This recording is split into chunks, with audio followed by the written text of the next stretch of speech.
នេះជាឆ្នាំងដីទើបកំបាំងសិលចៅឯងយកវាទៅចោះ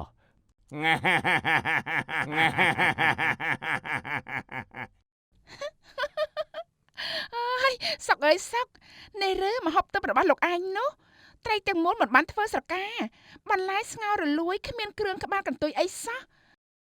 នេះវាជាសម្លកាកសំណល់ទេតាអីហា អ្នកស្រុកអើយមកមើលមហូបទឹកនេះសុកផងចុះ រឿងឆ្នាំងទឹក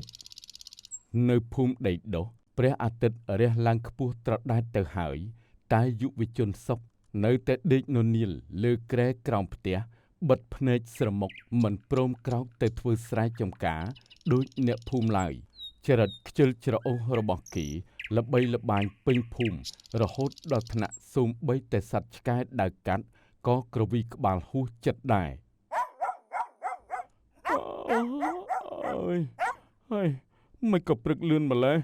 លោកពុកណែម៉ែខំស្រែកហៅឲ្យខ្ញុំទៅភ្ជួរស្រែរាល់ថ្ងៃមិនចេះហត់សោះ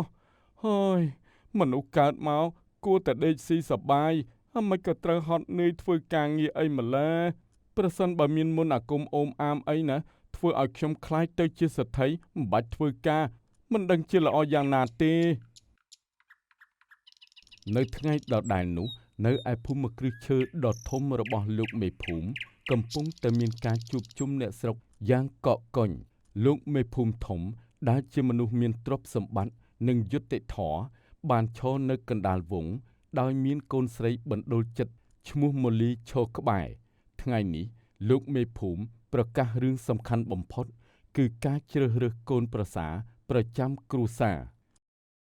ណែបងប្អូនអ្នកភូមិទាំងអស់គ្នាស្ដាប់ឲ្យច្បាស់កូនស្រីម៉ូលីរបស់ខ្ញុំឥឡូវនាងធំពេញក្រមុំហើយនាងជាមនុស្សប៉ិនប្រសពខាងធ្វើម្ហូបអាហារណាស់ដូច្នេះដើម្បីកុំឲ្យមានការរើសអើងខ្ញុំសម្រេចចិត្តរៀបចំពិធីប្រកួតធ្វើម្ហូបលំដាប់ភូមិយុវជនណាដែលអាចធ្វើម្ហូបបានឈ្ងុយឆ្ងាញ់ជាងគេបំផុតនឹងត្រូវចិត្តកូនស្រីខ្ញុំនឹងលើកនាងឲ្យរួមទាំងប្រគល់ដីស្រែ50ហិកតាជាកាដូថែមទៀតជេយ៉ូជេយ៉ូជេយ៉ូជេយ៉ូមូលីដើរចេញមកឈរខាងមុខនាងស្លៀកពាក់ស្អាតបាតតែទឹកមុខហាក់ដូចជាមានលក្ខខណ្ឌផ្ទាល់ខ្លួននាងក្រឡេកមើលទៅក្រុមយុវជនដែលឈរត្រៀមខ្លួនរួចភ្នែកនាងក៏ទៅចំសុកដែលកំពុងឈរហៀរទឹកមាត់ស្រមៃចង់បាននាងចចង់ឆៃសាច់ក្តាន់ត្រូវមានជើងលឿន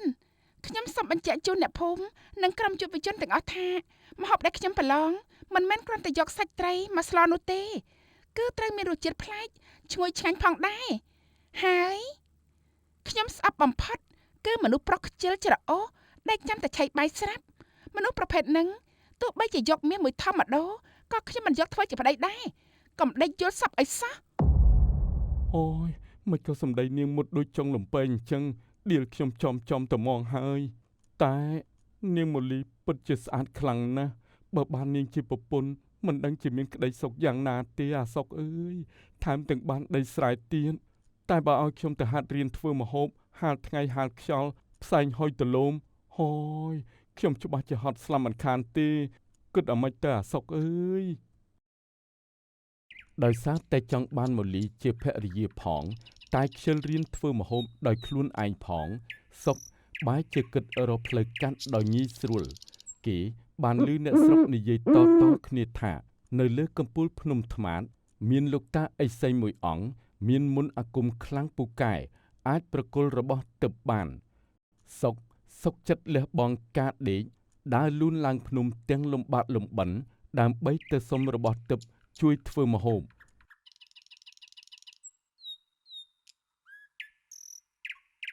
លោកតាឥសីក៏ហៀទិព្វអើយជួយចៅផងចៅចង់បានប្រពន្ធស្អាតតែចៅមិនចេះធ្វើម្ហូបទេ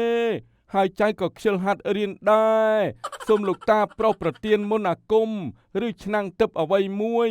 ឲ្យតែដាក់សាច់ដាក់បន្លែចូលទៅវាคล้ายជាម្ហូបឆ្ងាញ់ភ្លាមផងអឺមើលវានិយាយចៅប្រុសអើយចៅប្រុស មនុស្សលោកយើងនេះវាពិតជាប្លែកមែនខ្ជិលរហូតដល់ថ្នាក់ឡើងភ្នំមកសុំឆ្នាំងទឹកអើហើយបើចៅឯងចង់បានទឹកចិត្តស្រឡាញ់ពិតប្រាកដតាក៏មិនកំណាញ់ដែរនេះជាឆ្នាំងដីទឹកកំបាំងសិលចៅឯងយកវាទៅចោះពេលប្រឡងធ្វើម្ហូបឲ្យតែចៅឯងដាក់គ្រឿងផ្សំចូលទៅរួចបិទគម្របវាឲ្យជិតវានឹងបង្កើតជាម្ហូបទឹកភ្លាមតែចាំទុកណាហាមបើកគម្របមើលមុនពេលឆ្អិនដាច់ខាតបើមិនចឹងទេមុនអាគមនឹងរលាយបាត់ហើយអូហូជ័យយោខ្ញុំបានឆ្នាំងទឹកហើយលើកនេះនាងម៉ូលីរត់មិនរួចពីដៃខ្ញុំទេចាំមើលចុះខ្ញុំនឹងក្លាយជាស្ដេចធ្វើម្ហូបដោយមិនបាច់ហត់នឿយអរគុណលោកតាណាសុកស្ពាយឆ្នាំងដីរត់ចុះពីលើភ្នំទាំងក្តីសង្ឃឹមនិងស្នាមញញឹមបិទមាត់មិនជិតប៉ុន្តែគេមិនដឹងឡើយថានៅលើកំពូលភ្នំលោកតាអីសីកំពុងតែក្រវីក្បាលសើចចុកពោះព្រោះឆ្នាំងនោះគ្រាន់តែជាឆ្នាំងដីធម្មតាសោះ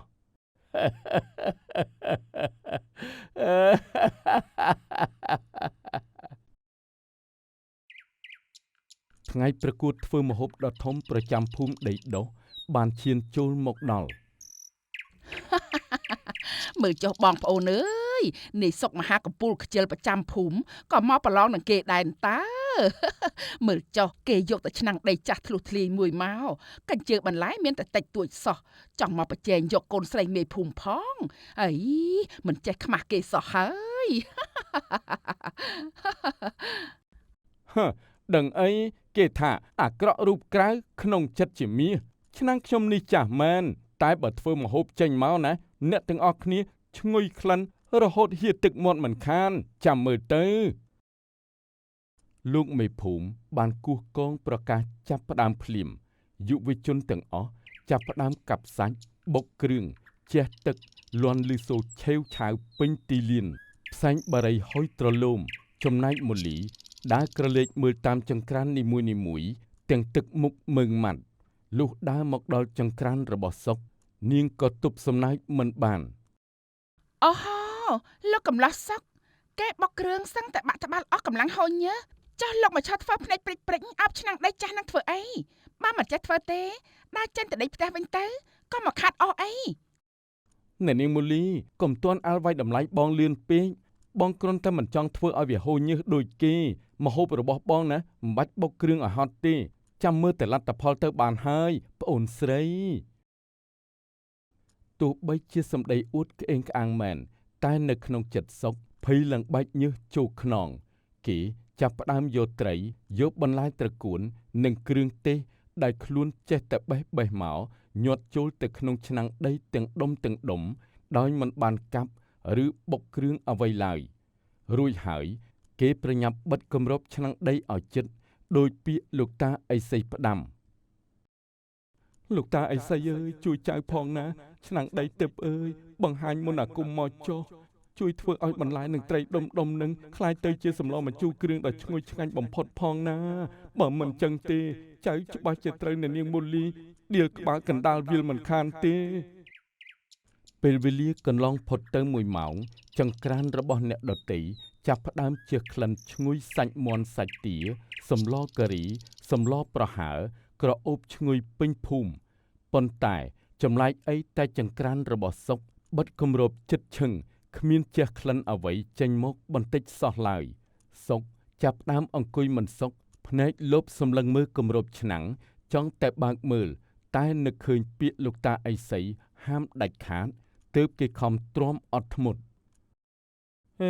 ចម្លែកណាស់មិនក៏គ្មានក្លិនអីសោះអញ្ចឹងឬមួយមុនអាគមលោកតាមិនទាន់បញ្ចេញរឹតទេហើយបងមិនបើកមើលទេតិចលុះវាខ្លោចអស់ទៅទេមិនបានទេលោកតាថាបើបើកមើលមុនឆ្អិនសិលនឹងរលាយបាត់អស់ខ្ញុំត្រូវតែអត់ធ្មត់ត្រូវតែទ្រាំត្រូវតែចាំ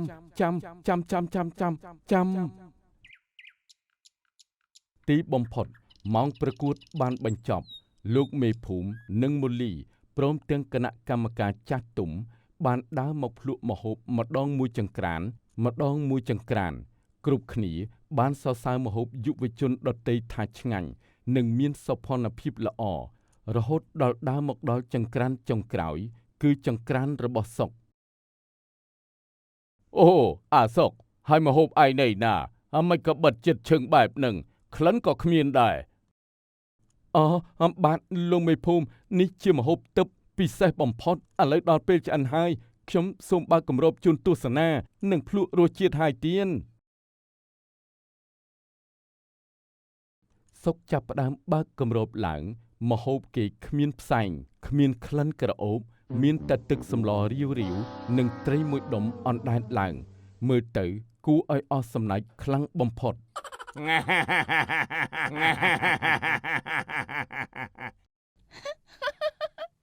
អើយសុកអើយសុកនេះឬម្ហូបទឹករបស់លោកឯងនោះត្រីទាំងមូលមិនបានធ្វើស្រកាបន្លែស្ងោររលួយគ្មានគ្រឿងក្បាលកន្ទុយអីសោះនេះវាជាសម្លកាកសំណល់ទេតាអីហាអ្នកស្រុកអើយមកមើលម្ហូបទឹកនេះសុកផងចុះ